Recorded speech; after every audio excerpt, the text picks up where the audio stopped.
Boa noite. Estamos aqui no dia 31?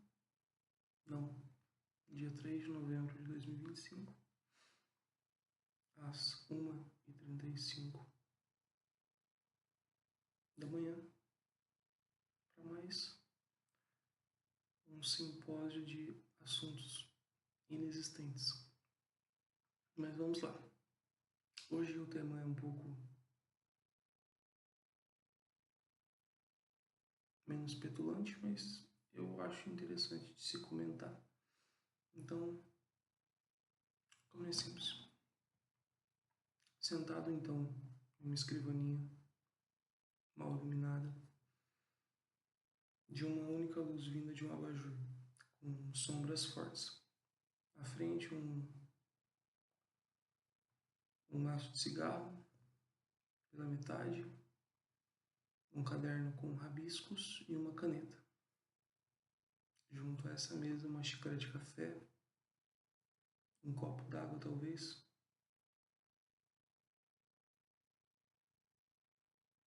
e um olhar cansado, um olhar desesperançoso, perdido nesse silêncio da madrugada. E talvez o que corte essa madrugada seja o zumbido do vento, de uma luz que vem levemente de uma lâmpada,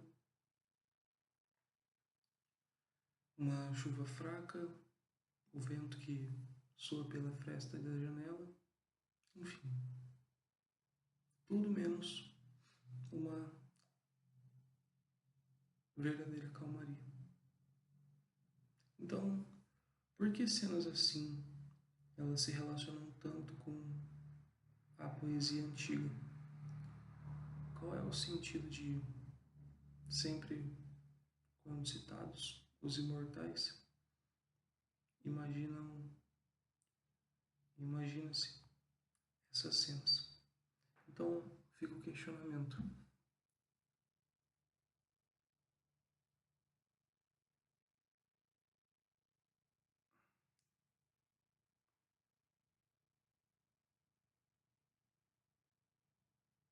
Está vindo ao mundo. Fica o questionamento. Os poetas, eles são melancólicos por natureza? E qual é a natureza dessa melancolia? Será que ela procede do poeta ou advém do poeta?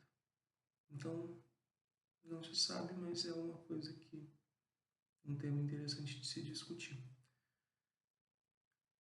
Bem, acredito que mais do que a melancolia, para os poetas, essa seja a definição realmente do seu ofício. Tem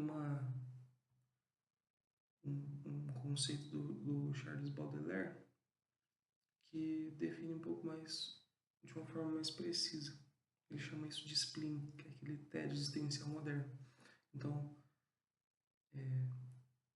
essa melancolia de quem está na cidade grande, cercado por essa relva de pedra, já dizia Titãs, cercado de pessoas, e acho que até pressionado por elas, acaba por tornar o poeta em si, aquele que faz a atividade de poetar, fundamentalmente sozinho. E isso também está relacionado com as suas predisposições a ser uma pessoa mais intimista, visto que não se conhecem muitos bons poetas antigos que eram comerciantes de poesia.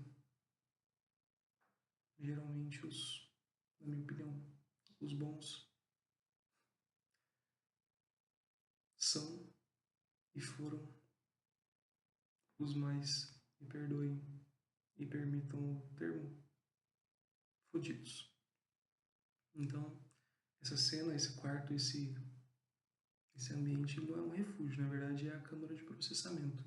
E se a gente for analisar, ela só muda de contexto e de época, onde todos os poetas não são modernos, eles retornam depois de caminhar pela multidão. Então, um observador ocioso, ele vai caminhar pela cidade captando o mundo. E, bem, não posso me alongar muito, senão nós perdemos o fio da meada, o contexto, mas ele absorve a dor que não é dele. E não só a dor, mas com a beleza do mundo, do resto do mundo, a não ser aquele que tem contato. E ocupado por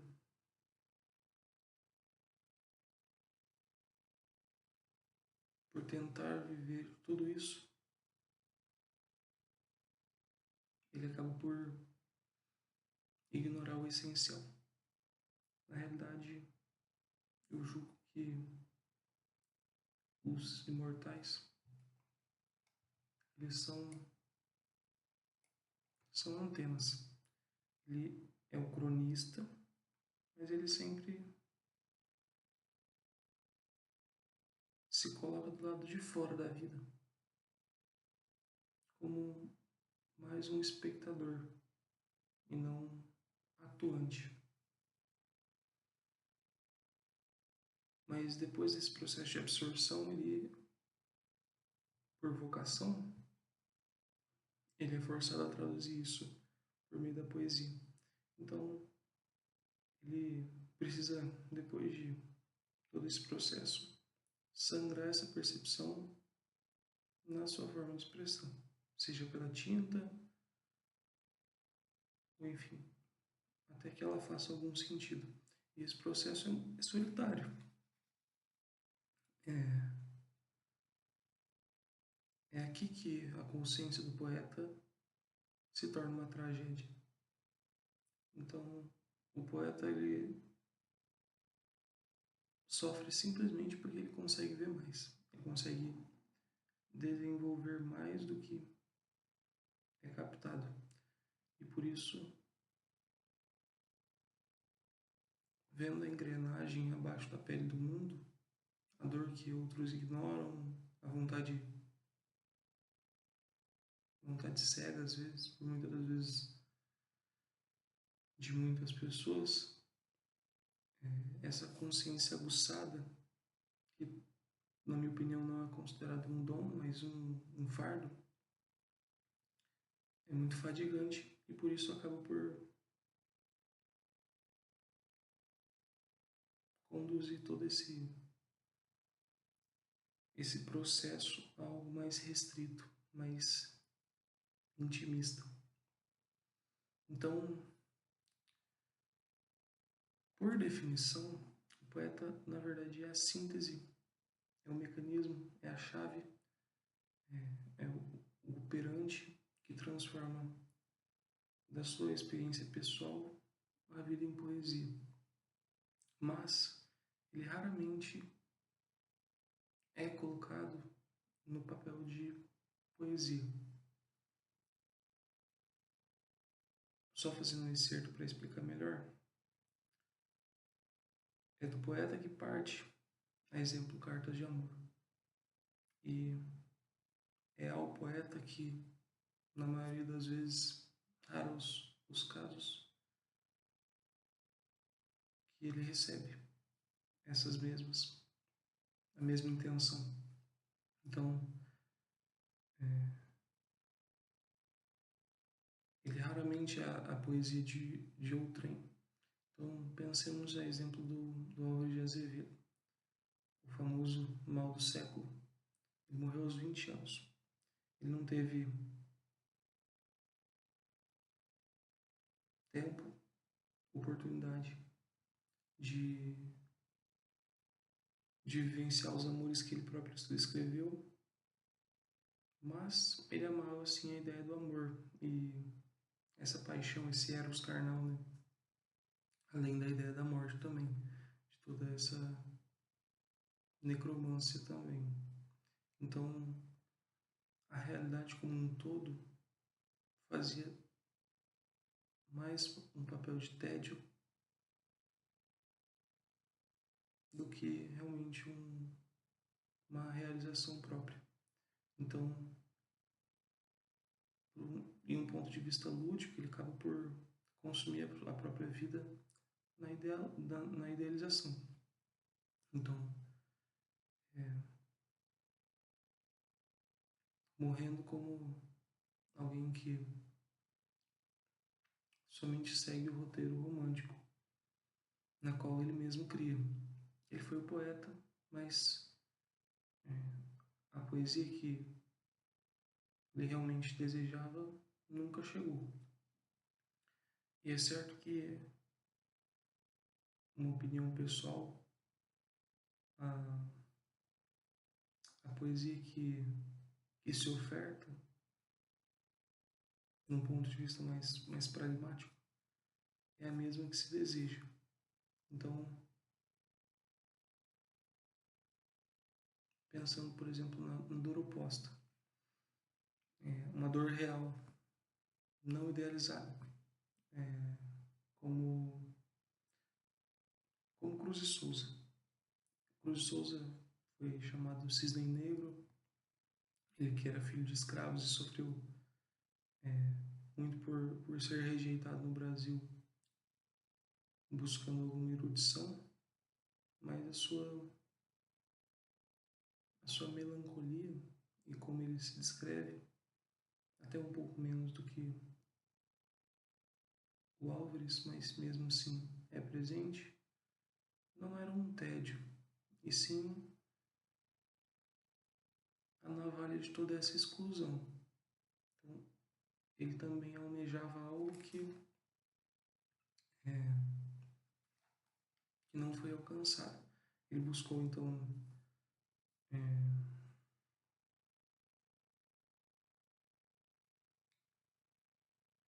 buscou o etéreo, como ele bem cita, a exemplo dos vilões que choram, de uma forma até de fuga desesperada para um mundo, uma situação que realmente o feria. Então, fica a reflexão, quais cartas de amor ou dedicações que foram escritas para ele. O mundo não ofertou alguma. Então ele viu seus filhos morrerem, a esposa enlouquecer e por fim morreu pobre, tossindo sangue, vítima de uma tragédia que a sua própria poesia tentou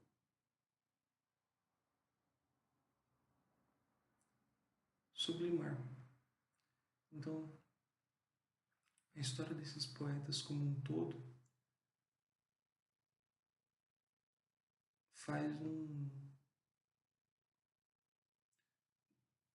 dá ao observador uma análise crítica um pouco mais refinada. Porque, bem, estando a mais um exemplo, Augusto dos Anjos, a fadiga dele pode ser outra, mas nós conseguimos analisar a mesma dor dos poetas que não recebem o recíproco. Então, a exemplo, a sua própria poesia, ela era é a tragédia da sua consciência que é levada à biologia.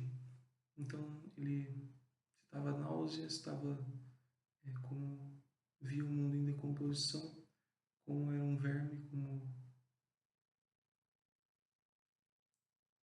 como era um monstro, com a sua rotidão e petulância.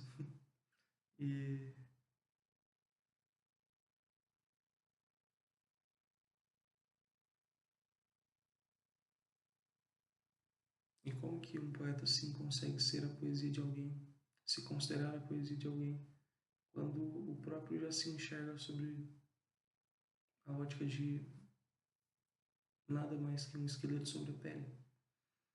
A melancolia que ele promovia era a ciência que ceifou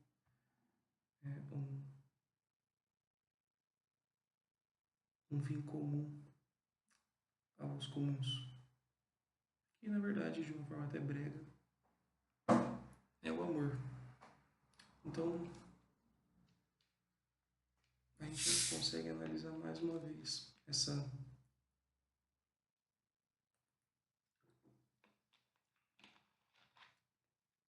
repetição, esse fator comum. E por fim, somente a citação do Fernando Pessoa de que fingir a dor que devera sente, né? Ele que também foi alguém que não vivenciou o amor, mas pensou sobre, analisou sobre e, por fim, teve o seu homem engolido pelo poeta.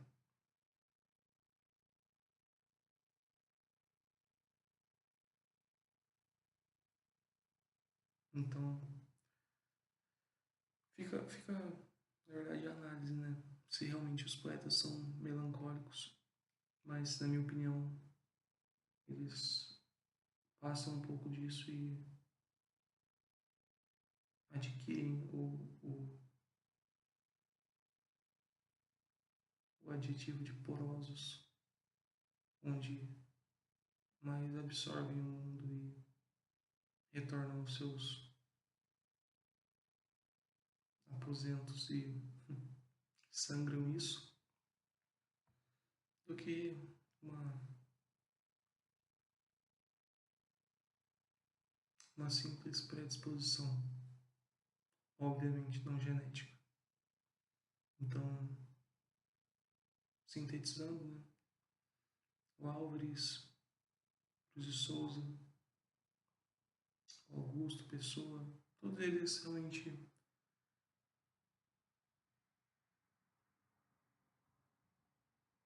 amaram, mas de uma forma que não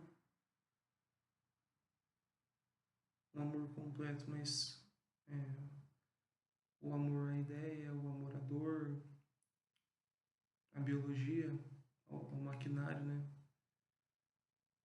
A própria consciência, a metafísica. Então, exerceram essa paixão até realmente se exaurir. Mas, raramente, o mundo e, bem, sua representação nas pessoas particulares, raramente os amou novamente. Ou melhor, de volta. Então, os poetas, eles passam a vida toda escrevendo sobre o retorno. Escrevendo a carta, escrevendo a resposta, mas, por fim, ele escreve